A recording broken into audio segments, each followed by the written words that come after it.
guys.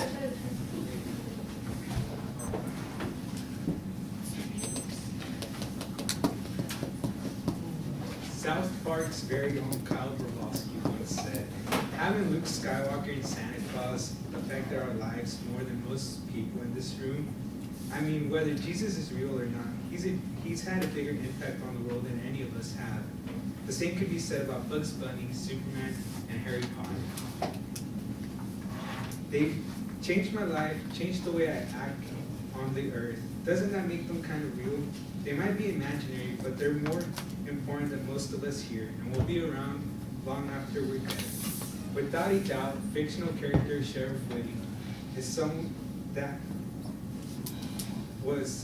we as a group had an impact on us as a leader, inspiration, and advocate."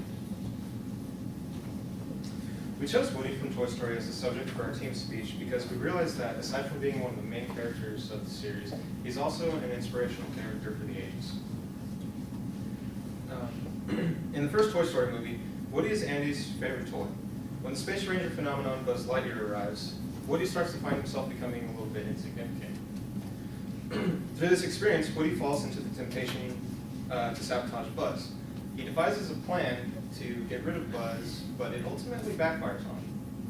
The pair then become trapped in the room of the next door neighbor kid, Sid.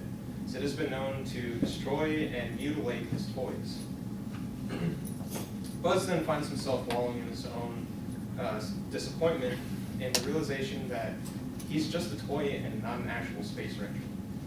Woody acknowledges this situation, and he realizes that he needs to swallow his pride and encourage Buzz to take pride in the fact that he is a toy. Woody does exactly that by giving a speech to Buzz.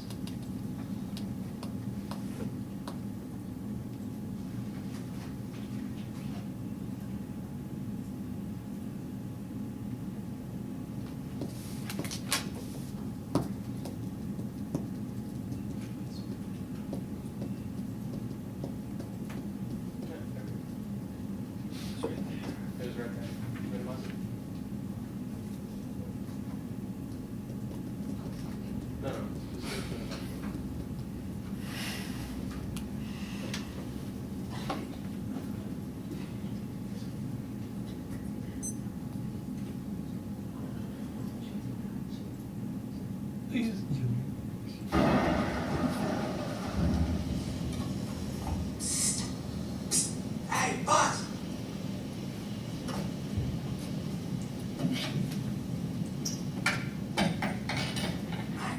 Get over here and see if you can get this toolbox off me. Come on, Buzz, I can't do this without you. I need your help. I can't help you anymore. I'm sure you can, Buzz. I'm not a space ranger. I'm just a toy, a stupid, little, insignificant toy.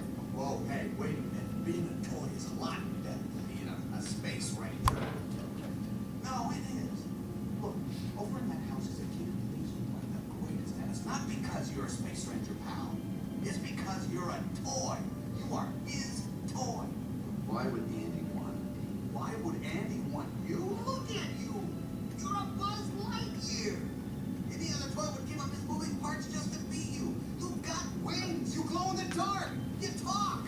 Your helmet does that whoosh thing. You are a cool toy.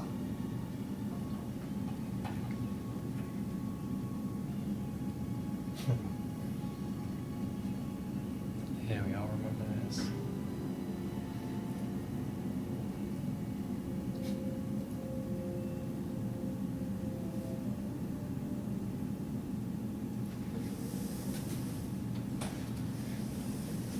By saying these words, Woody is able to encourage Buzz and motivate him to get him back onto his feet and work together as a team to get back home, even in the midst of the darkest moment of the film.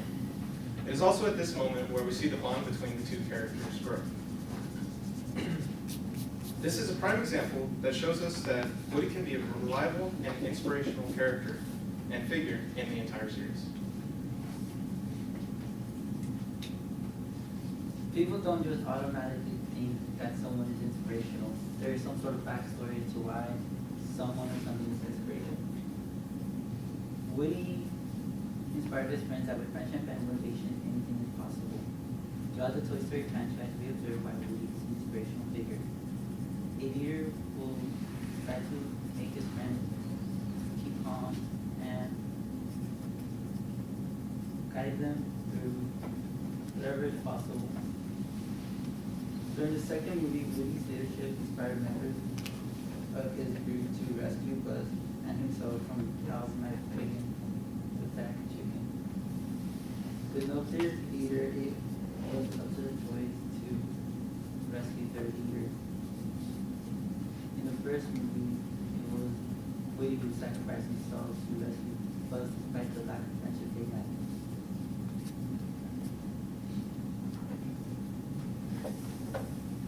And it was inspirational because even though him and Buzz were not the closest people, he still tried to help Buzz. A leader will do anything responsibly to guide their team. Once Andy is all grown up and says to colleagues in the third movie of Toy Story, most of the toys believe that they are going to be discarded and thrown away into the garbage. Andy separates some of the toys which he's going to place in the attic and some of which are going to be thrown away. Woody felt bad, so he inspired some of the group to go help and rescue the toys from the garbage. With chaos roaming among, Woody tries to keep his friends calm and to reassure them that they are going to be placed in the attic until Andy has kid. It's just with him. Sadly, Woody's word was destroyed and they all got separated. Near the end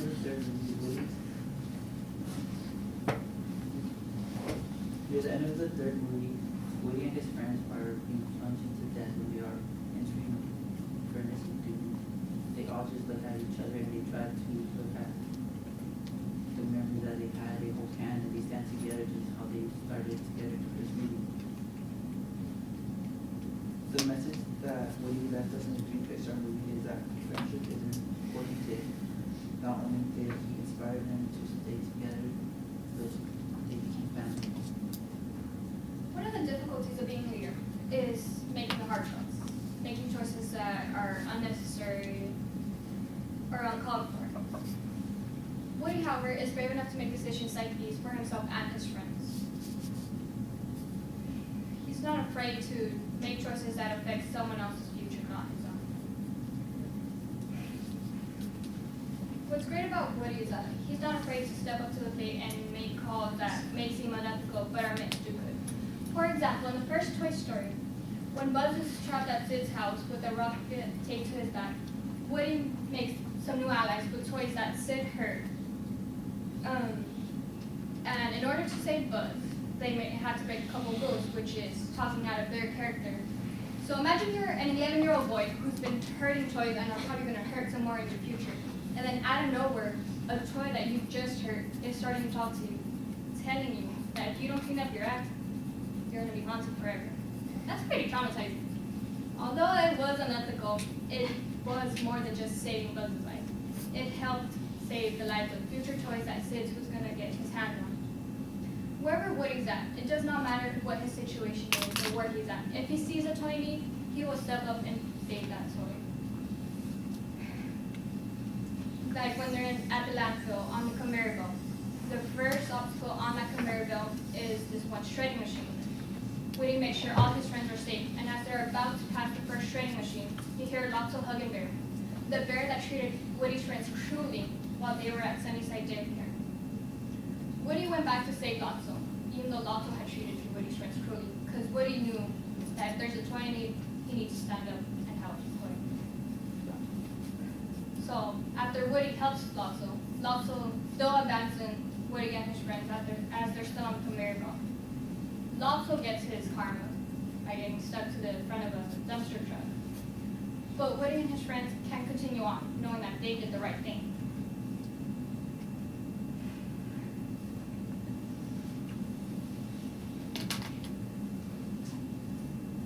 Well, with that, Woody can walk away It reminds me of what Mahatma Gandhi once said, an eye for an eye keeps the whole world blind. If we continue fighting, we're all going to go blind. And what's the point of being blind if you can't see the beautiful nature, the beautiful love you have for one another? Even if you're not close to people, you'll still have that love and passion from them.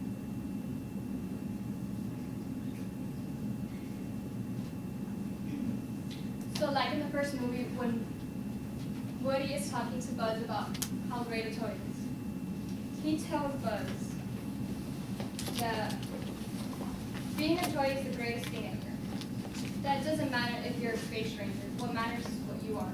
He tells Buzz that there's a kid right next door that loves him for who he is, not for what he is. And that's the kind of love we need to continue on in this world. It does not matter if you're an astronaut or if you're a garbage man. What matters is the actions you do, the compassion to take forward to help one another. In conclusion, we would like to leave you with this final quote by Robert Schneider. History is filled with fictional people. We have all been fooled into believing in people who are entirely imaginary. But the point isn't whether or not you believe in imaginary people, it's whether or not you want to. The same can be said about finding inspiration in a fictional character. No matter how much someone tries to tell you, someone that isn't real can inspire you, it's really up to you where you find your muse. I mean, look at us. We've definitely been shot down a few times before we got to do our project on Sheriff Woody.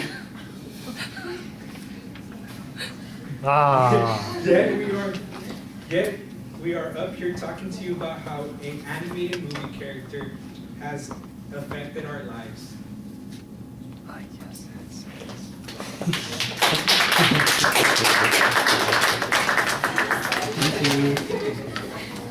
Mr. Hassan, are we doing the top half points or just comments? Oh yeah, so for the lines, 1, 2, or 0 points. Okay. So for the line items, if you can give me a 0, 1, or 2 points, the time was 11:40. And then also write, if you want to use the PCP framework for the comments, please. Can we do, say, round like a 1.5 or something? No, like just that? whole numbers, whole numbers. I guess I'll round it off. All right, everybody, drop everything. Let's go to the tournament. Award ceremony. Let's go see who won.